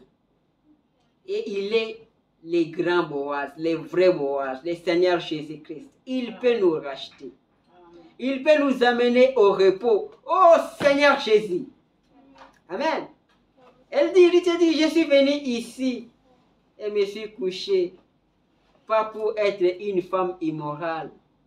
Je suis étendue ici, pas pour me donner un spectacle, pour montrer aux gens que je peux parler à langue, montrer aux gens que je peux danser dans l'esprit, montrer aux gens que je peux crier. Mais je suis venu ici parce que tu es mon proche parent. Amen. Pas pour montrer que je peux faire quelque chose de grand, mais tu es mon parent. Je suis venu parce que tu es mon proche parent et que tu es le seul à pouvoir me racheter. Amen. C'est ça notre prière.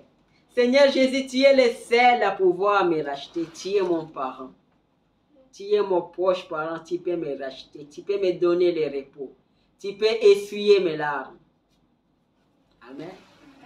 Au verset 10, écoutez, 3:10.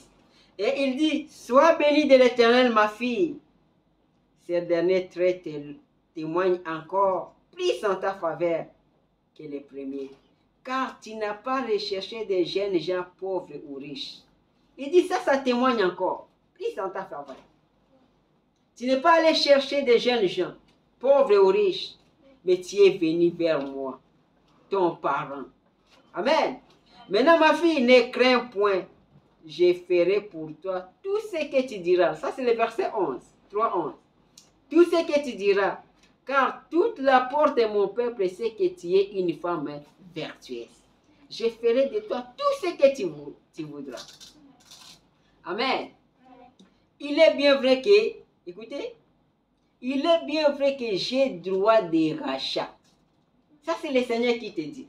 Il est bien vrai que j'ai droit de rachat. Écoutez le verset 12 ici bien. Nous allons revenir sur ça. Il dit, il est bien vrai que j'ai droit de rachat, mais il en existe un autre plus proche que moi. Amen. Moi, je dis que moi, je peux te racheter. Mais il y a quelqu'un d'autre. Il y a quelqu'un d'autre plus proche que moi. Nous allons parler aussi de ce quelqu'un d'autre. C'est qui? Parce que moi, je dis que moi, je peux te racheter. Mais il y a quelqu'un d'autre. Amen. Verset 13 dit, passe ici la nuit. Et demain, s'il veut user envers toi du droit de rachat, à la bonne heure, qu'il le fasse. Moi, je dis qu'il y a quelqu'un d'autre. Je vais te présenter chez cet homme-là. Si cet homme-là veut te racheter, qu'il te rachète. Mais s'il ne lui plaît pas d'en user envers toi, j'en userai moi-même. L'Éternel est vivant. Reste couché jusqu'au matin. Il dit, dors, ma fille. Il y a quelqu'un d'autre. Si cet homme-là veut te racheter, qu'il te rachète. Mais s'il ne te rachète pas, moi, je vais te racheter. Amen. Nous allons parler de cet homme-là. Alors, nous sommes au verset 16. Rite 3:16. Ruth revint auprès de sa belle-mère et Naomi dit, est-ce toi ma fille? Ruth lui raconta tout ce que cet homme avait fait pour elle.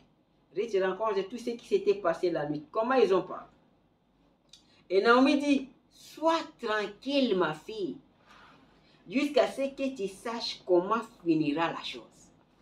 Ça c'est verset 18. Sois tranquille, car cet homme ne se donnera point de repos qui n'ait terminé cette affaire aujourd'hui. Amen. Naomi dit, sois tranquille ma fille, sois tranquille, jusqu'à ce que tu saches comment finira la chose, car cet homme ne se donnera point de repos qui n'ait terminé cette affaire aujourd'hui. Amen. C'est ce que le Seigneur te dit. Sois tranquille. Repose-toi. Calme-toi. Amen. Il ne se donnera point de repos.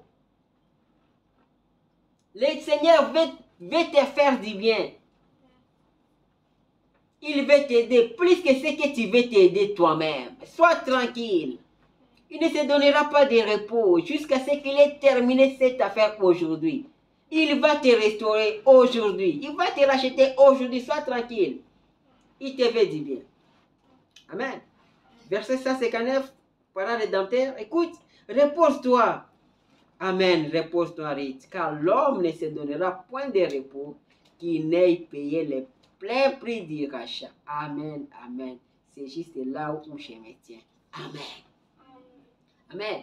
Le bonhomme dit, il n'aura pas de repos qui n'ait payé le plein prix de la rédemption pour vous racheter tout ce que vous ayez jamais perdu, tout ce que vous étiez. Amen. Il dit que non, mais il dit, elle va vous racheter. Elle va racheter tout ce que vous avez perdu. Nous avons lu dans Joël, il a dit, je remplacerai, je restaurerai tout ce que vous avez perdu.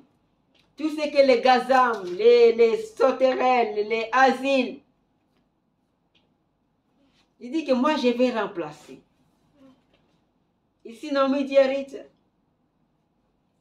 cet homme va payer. Amen. Va te racheter. C'est ce que je vous dis que non, que le Seigneur nous veut du bien. Il a dit que non, que je vais remplacer les années dont on dévorait les gazams, les asiles, la sauterelle, les gelées, qui dit que moi je vais remplacer, je vais restaurer. Je suis Boaz, je suis riche.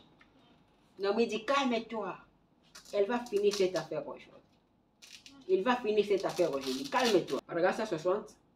Maintenant, souvenez-vous, la loi de la rédemption. Maintenant, ici, Frère Bonhomme veut parler maintenant de la loi de la rédemption. Comment se passe la rédemption? Notre prédication s'intitule la rédemption ou les paroles rédempteurs. Maintenant, nous devons maintenant parler de la rédemption avant de terminer. Amen. Il dit, ça c'est pas grave, ça 60, paroles rédempteurs. Toute loi de la rédemption va comme suit.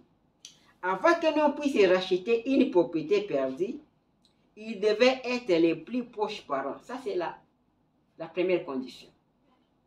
Pour racheter, il faut que la personne qui rachète soit d'abord les plus proches parents, qu'il soit de la famille. Ça, c'est un. Comme Boaz était de la famille d'Elimelech. Amen. La condition suivante était qu'il devait, pour pouvoir le faire, être un homme intègre, un homme juste. Deuxième condition, il faut qu'il soit juste. Amen. Alors, Jésus, qui est notre parent rédempteur, il est notre proche parent parce qu'il est devenu un homme. Amen. Et il est juste. Il n'y a aucun homme sur la terre ou au ciel qui soit juste que Jésus. C'est lui le juste, Jésus, notre parent rédempteur. Amen. Et puis, il devait être suffisamment riche. Il faut qu'il soit riche pour le faire. C'est-à-dire, il faut qu'il soit parent, il faut qu'il soit de la famille, il faut qu'il soit juste, il faut qu'il soit riche. Et Jésus, il est riche. Amen. Et ensuite, il devait témoigner publiquement qu'il avait racheté. Et à partir de ce moment, elle devenait sa propriété. Et le rachat là s'est fait publiquement. Ce n'est pas à cachette. Amen. Et Jésus a fait ça aussi publiquement au calvaire. C'est là qu'il nous a rachetés. Amen. Alors, paragraphe 161, écoutez, Boaz représentait Christ. Eh bien, Ruth représentait l'Église. Vous les croyants. Et maintenant, Dieu dans l'Ancien Testament, la seule manière qu'il avait de pouvoir venir racheter ce qui avait été perdu, Dieu devait devenir un parent de l'homme. Pour que Dieu nous rachète, Dieu devait devenir un parent de l'homme. Amen. Et la seule manière que Dieu pouvait devenir un parent de l'homme était d'être l'un d'eux. Amen. Pour que Dieu puisse nous racheter, ce n'est pas l'esprit. Il fallait que Dieu devienne un homme. C'est pourquoi nous avons vu un jour Dieu devenir un homme. Il est né. Il a porté la chair. Amen. Paragraphe 163. Dieu devint homme. Il devait devenir un parent. Et il ne pourrait être Dieu. Et nous, des pécheurs, des créations de sa création, des êtres créés de sa création, car il ne pourrait être un parent dans ces cas-là. Vous voyez, si Dieu est esprit, il ne peut pas être un parent. Il fallait que Dieu puisse devenir un homme. Amen. Dieu s'est donc fait homme pour que l'homme puisse devenir Dieu, Dieu devenir homme. Amen. Dieu a fait les remplacements. Dieu est devenu l'homme pour que l'homme devienne Dieu. Amen. Il a dit que vous êtes des dieux. Tu es Dieu. Parce que Dieu, en tant que parent, il est devenu homme. Pourquoi il est devenu l'homme? Pourquoi il est devenu un homme? Pour que toi, tu puisses devenir Dieu. Écoutez, paragraphe 164. Nous, étant des hommes, des pécheurs, Dieu est devenu un pécheur. A pris sur lui nos péchés. Lui le saint, lui le juste. Il est devenu un pécheur. Il a pris votre place. Parce qu'il est parent. Amen. N'ayant pas de péché, cependant, il était un pécheur. Parce que nos péchés ont été sur lui. Amen. Il est devenu pécheur. Il devait moi. Pour que moi je devienne lui. Voyez. Il devint un pécheur pour que je devienne fils de Dieu. Il a pris notre place. Amen. Il devint un pécheur pour que vous deveniez fils de Dieu. Et nous sommes maintenant fils et filles de Dieu. Parce que Dieu fut fait parent car il revêtit la forme de notre chair et qu'il naquit d'une femme. Amen.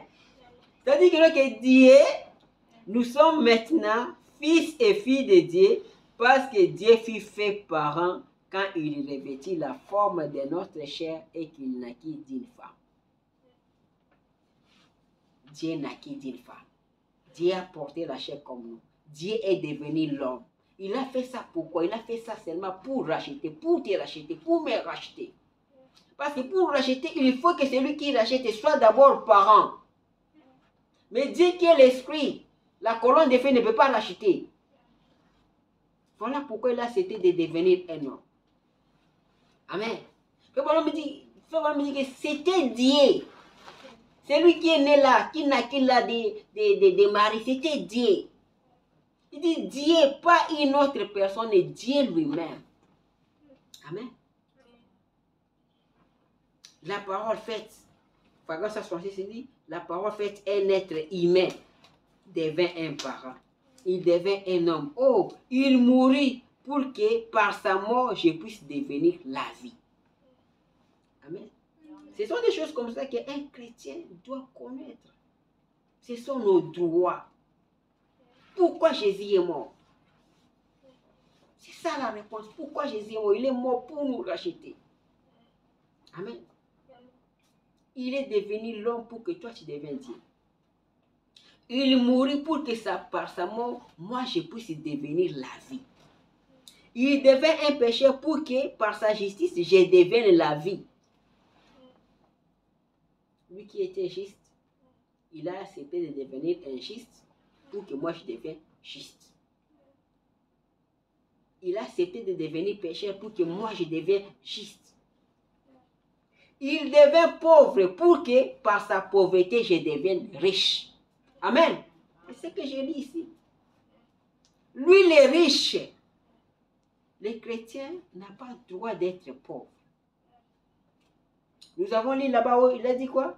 Nous oublions beaucoup, nous oublions ce que nous sommes. La foi vient de ce qu'on attend la parole de Dieu. Quand nous connaissons ces choses, ça nous donne une force, ça nous donne la foi de reconnaître qui nous sommes. Il dit que lui, il a accepté de devenir pauvre pour que par sa pauvreté, moi, je devienne riche. Amen. Pourquoi moi, je serais pauvre alors? Si réellement je suis croyant, pourquoi je serais pauvre? Jésus n'avait pas une maison. Lui, les riches, il n'avait pas une maison à dormir. Il avait une seule robe, un seul habit. Amen. Il devait ce que j'étais pour que par sa grâce je devienne ce qu'il est. Amen. Oh là là, ensuite, oh Seigneur. Amen. Pour que nous soyons, lui, l'amour que le Père a répandu sur nous, pour que nous étions des pécheurs, étrangers, éloignés de Dieu, nous puissions nous approcher de Dieu jusqu'à devenir des fils et des filles de Dieu et non des serviteurs. Amen. Il a fait de nous des fils et des filles de Dieu et non des serviteurs de Dieu. Il y a une différence entre un fils de Dieu et un serviteur de Dieu. Il a fait de nous des fils de Dieu. Il a pris notre place. Il est devenu l'homme pour que nous devenions Dieu. Il est devenu pauvre pour que nous devenions riches. Lui, le juste, il a accepté de devenir pécheur pour que nous devenions sans tâche. Nous devons comprendre quels sont nos droits, qui nous sommes. Quand nous connaissons ces choses, ça change notre manière de voir les choses. Ça change notre manière de prier. Amen. Écoutez, il faut nous dire, l'Église des nations n'a jamais été une servante. L'Église des nations. Et nous sommes l'Église des nations. Rite typifie l'Église des nations. Il faut nous dire que l'Église des nations n'a jamais été une servante. Non. L'Église des nations, ce sont des fils et des filles de Dieu. Amen. Nous sommes des fils et des filles de Dieu. Vous êtes des fils et des filles de Dieu qui ont reçu le Saint-Esprit. Oh, amen. Nous sommes des fils et des filles de Dieu. Nous, l'Église des nations. Regarde ça, écoutez, on dit, eh bien, des fils et des filles. Écoutez la question que Frère Branham pose, il dit, qui a le plus de pouvoir devant Dieu? Qu'est-ce qu'un ange? Un ange est un serviteur. Pas vrai? Ce sont des serviteurs. L'ange, Gabriel, Michael, tous les anges, ce sont des serviteurs de Dieu. Mais toi, moi, nous sommes des fils et des filles de Dieu, plus que les anges. Nous sommes trop inconscients. Nous devons connaître qui nous sommes. Écoutez, frère, on me dit, qu'êtes-vous, son fils et sa fille? Qui a alors plus de pouvoir au ciel? Un pécheur sauvé par grâce ou un archange qui se tient à sa droite? Frère Branham dit, le pécheur qui a été sauvé par grâce a plus d'autorité dans le ciel qu'un archange qui se tient à son côté et qui est sans péché. Amen. Il dit que nous avons plus de pouvoir qu'un archange. Parce qu'il est un fils. Il dit, un fils a plus d'autorité qu'un serviteur. Ici dans la maison, mon fils, ma fille a plus d'autorité qu'un serviteur, qu'une servante. C'est ce que nous sommes. On dit, oh, nous oublions ce que nous sommes. Amen. Nous oublions ce que nous sommes. Nous oublions trop souvent ce qui a fait de nous ce que nous sommes. Amen. Ça doit nous révolter. Après être devenus ce que nous sommes, nous oublions ensuite comme nous y sommes parvenus. Il dit, nous oublions. Nous sommes ses fils. Nous sommes ses filles. Nous sommes plus que les anges. Amen. Je dois terminer parce que ça fait du bien.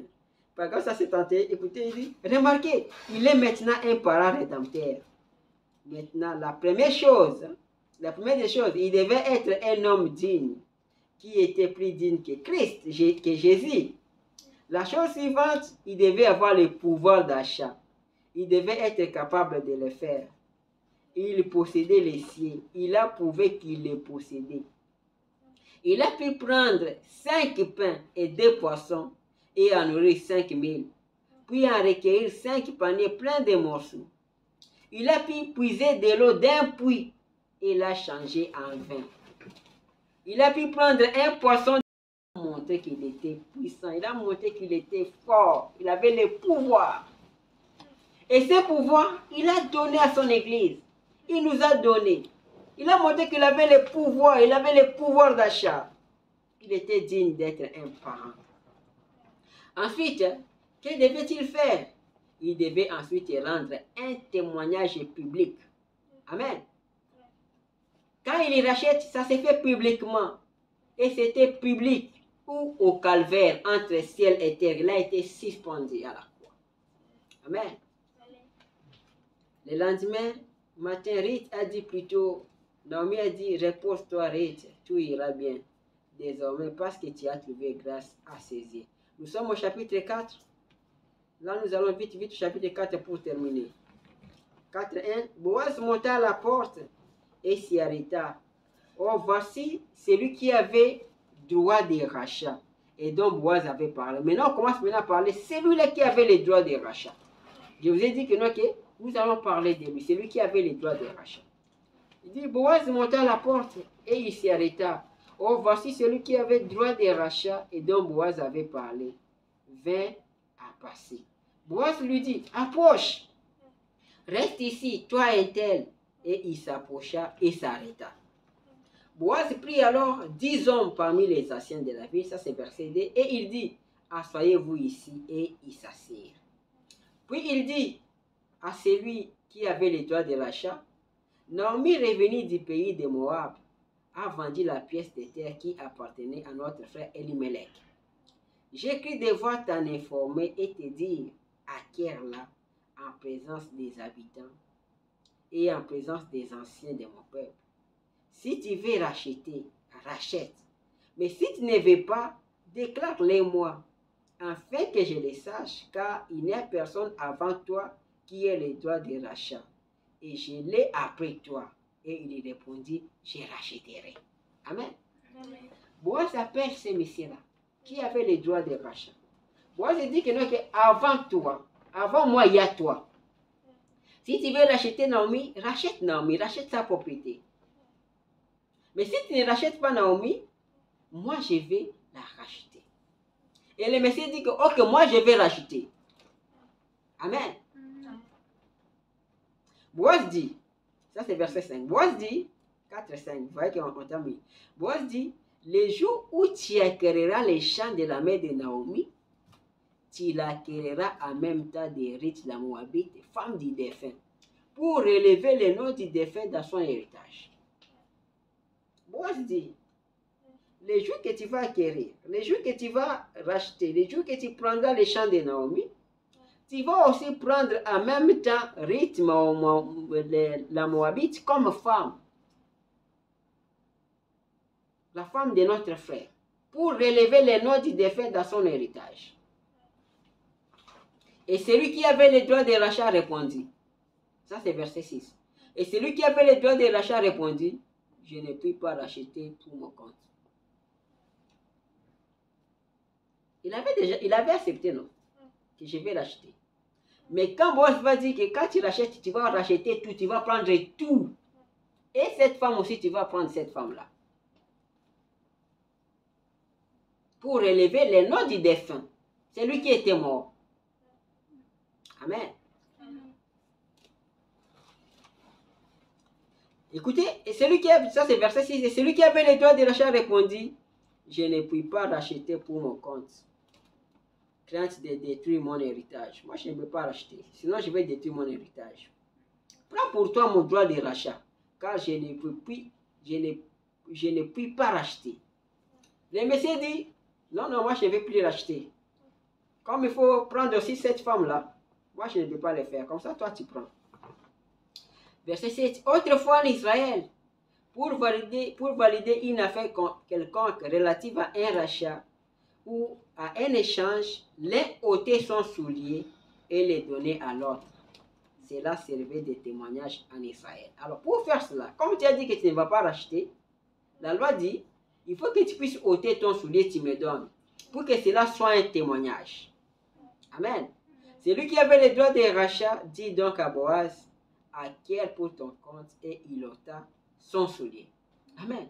Maintenant, moi, je voudrais maintenant vous poser la question. Qui c'était cet homme-là qui avait le droit de rachat avant Boaz? On va parler de lui pendant quelques minutes et puis on va clôturer notre prédication. Amen. Ça, c'est pas grave, ça, c'est dans les paroles rédempteurs. Écoutez, on dit, dans la parabole, cet autre qui avait décidé sur vous était le diable. Amen. Il dit que cet autre, c'est l'autre monsieur là. Il dit c'était le diable, car vous aviez péché. C'est-à-dire que il avait le droit sur vous, c'était Satan. L'autre monsieur là, c'était Satan. Il avait le droit sur vous, il avait le droit sur moi. Et vous lui avez premièrement appartenu. C'est-à-dire vous avez d'abord appartenu à Satan. Vous êtes sa propriété, car vous êtes né dans les péchés. Vous avez été conçus dans l'iniquité. Vous êtes venu au monde à proférer des mensonges et il ne pouvait pas racheter cela. Lui-même, il est déjà Satan. Lui-même, il est péché. Comment il peut racheter le péché? Mais il avait droit sur vous. Il avait droit de vous garder captif. De vous attacher. Comme il avait attaché ces corbeaux-là. Il avait droit sur vous. Amen. Vous voyez, il ne pouvait pas racheter cela. Or, Christ est venu et s'est fait homme pour ôter nos péchés, pour nous racheter. Les voyez-vous? Mais l'autre homme ne le pouvait pas. Les diables ne pouvaient pas mourir pour les péchés. Amen. Le diable ne peut pas mourir pour les péchés. Parce qu'il était l'auteur de la perversion et à l'origine du péché. Amen. L'autre monsieur là, c'était le diable. Lui ne peut pas mourir pour les péchés parce que lui-même, il est l'auteur du péché, il est l'auteur de la perversion. Amen. Vous voyez, il ne pouvait pas, il avait gâché son héritage, cet autre type, et Satan ruinerait les siens parce qu'il est un diable. Il ne pouvait devenir un autre diable pour éliminer les diables, les premiers diables. Éliminer les diables. Parce que quand on rachète, il faut éliminer. Il ne peut pas éliminer parce qu'il est le diable. Voilà pourquoi il était incapable de le racheter. Ce type-là, c'est l'autre type, c'était qui? C'était le diable. Vous voyez le tableau? Amen. Alors là, on termine la lecture. Alors, verset 9. Alors Boaz dit aux anciens et à tous les peuples, vous êtes témoins aujourd'hui que j'ai acquis de la main de Naomi tout ce qui appartenait à Elimelech, à Kilijon et à Maclon. Et que je me suis également acquis pour femme Ruth la Moabite, femme de Maclon, pour relever les noms du défunt dans son héritage, afin que les noms du défunt ne soient point retranchés d'entre ses frères, et de la porte de son lieu, vous en êtes témoins aujourd'hui. Vous voyez, donc là, Boaz a racheté devant tout le monde. C'est ce que Christ a fait pour nous au calvaire. Amen. Il a fait pour nous au calvaire. C'est ce que Jésus a fait. Nous avons dit que Boaz, c'est le type de Christ. Alors, on termine le verset 11. Il dit, tous les peuples qui étaient à la porte. Et les anciens disent, nous en sommes témoins.